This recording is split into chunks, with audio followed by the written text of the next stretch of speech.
जी, इस सभागृह में उपस्थित श्रेष्ठ आर्य पुरुष और मातृशक्ति सभी के अंदर बैठे परमात्मा को प्रणाम करता हूँ।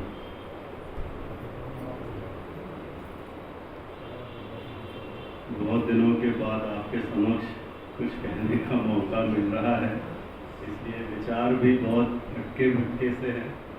सारे विचारों को एकत्रित करके आप तक कुछ पहुंचाने का प्रयास करता हूं। मेरी समझ में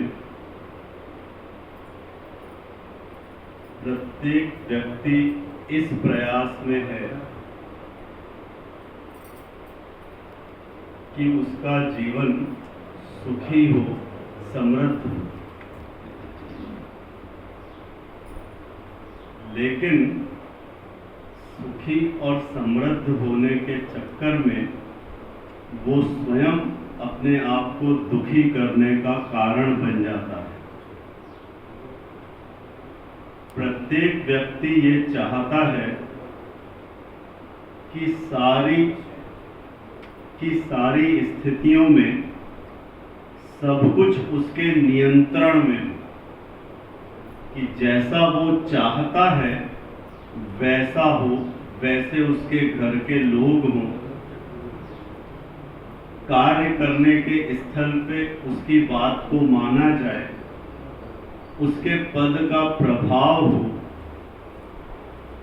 अर्थात कहने का तात्पर्य यह है कि हम सब सभी स्थितियों पर स्वयं का नियंत्रण चाहते हैं और वो हो नहीं पाता, होना संभव भी नहीं है, और इसलिए दुख का एहसास होता है, दुख की अनुभूति होती है।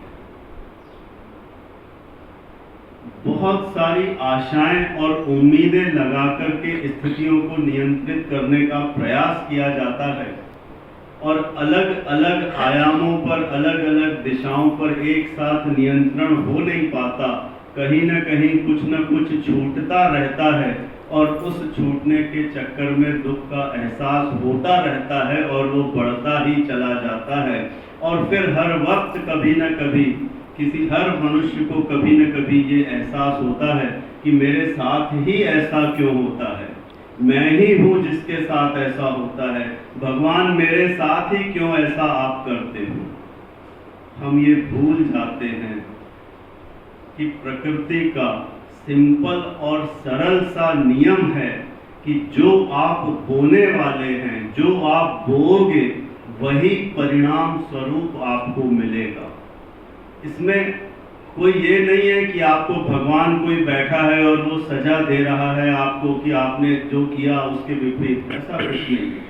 सिंपल और सरल नियम है प्रकृति का कि जो आप बोओगे वही ब्रह्मांड से, प्रकृति से आपको वापस मिलेगा।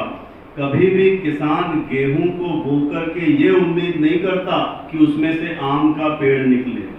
उसे पता है कि मैंने गेहूं बोया है, गेहूं ही निकलेगा। आम का बीज बोया है तो आम मिलेगा। आम का बीज डाल करके वो जैतून की उम्मीद नहीं करता, वो किसी अमरूद की उम्मीद नहीं करता। प्रकृति का नियम है, जो बोया है वही वापस आने वाला है। कारण और उसके परिणाम का नियम कहते हैं ऐसे। और यदि ये सारा का सारा प्रयास हम अपने ऊपर लागू करें, अपने ऊपर निर्धारित करें, तो मैं समझता हूं कि हम पहले से बेहतर स्थिति में होंगे, पहले से ज्यादा सुख की अनुभूति होगी हमें। हमारा स्वयं पर नियंत्रण होने लगेगा। हम यदि अपने अंदर से अच्छी भावनाओं को प्रत्यारोपित करेंगे, दूसरों का भला सोचेंगे, तो प्रकृति अपने नियम के अनुसार हमारे लिए सब कुछ अच्छा अच्छा ही सोचेगी, हमारे लिए सब कुछ अच्छा अच्छा ही हमें लौटाएगी। यदि हम किसी बच्चे से, किसी व्यक्ति से लगातार कुछ दिनों तक कठोर भाषा में कहते भी हैं, बात भी करते हैं, तो हम उससे अपने लिए प्रेम का, आदर का भाव कभी भी महसूस नहीं कर पाएंगे।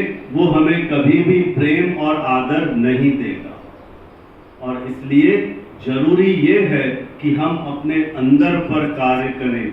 हमारे अंदर का बगीचा जितना सुंदर होगा, निश्चित रूप से बाहर की स्थितियां भी, बाहर का जीवन भी हमारा उतना ही सुंदर होने वाला है। इसलिए हमें अपने अंदर पर ज़्यादा ध्यान देना पड़ेगा।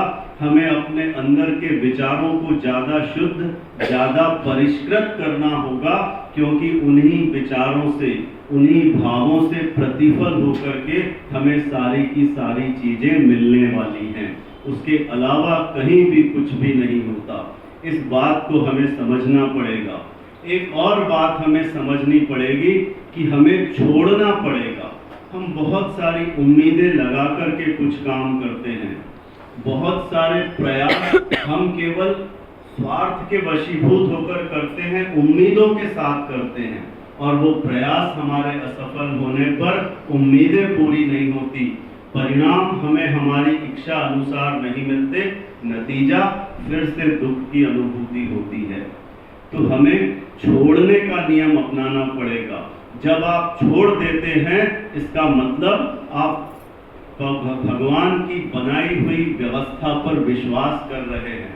यदि आप पकड़े रखते हैं, इसका मतलब आपको भगवान पर विश्वास नहीं है, प्रकृति पर विश्वास नहीं है, और इसलिए आप चीजों को पकड़ कर रख रहे हैं अपने स्वार्थवश।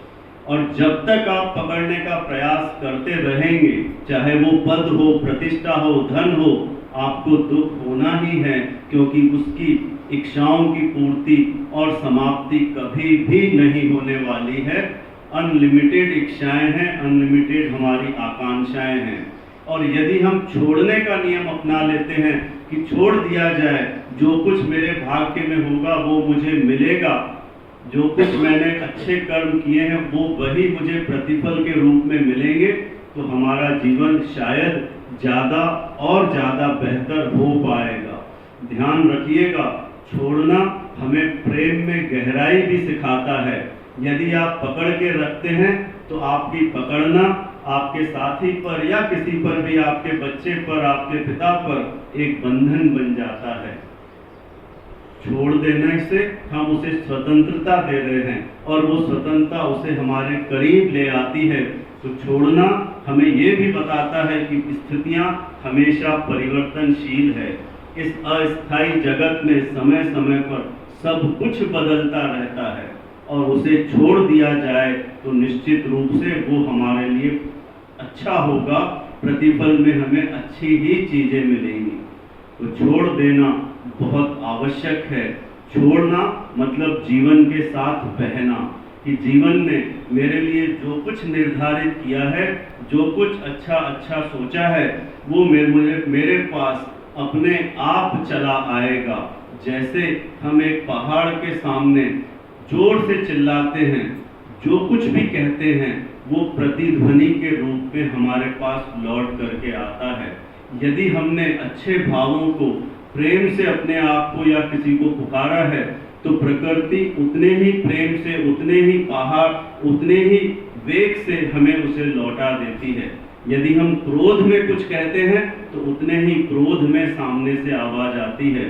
तो ये ब्रह्मांड भी एक प्रकार का बड़ा पहाड़ है, और वो हमें हमारे किए हुए कर्मों के अनुसार ही प्रतिफल देता है।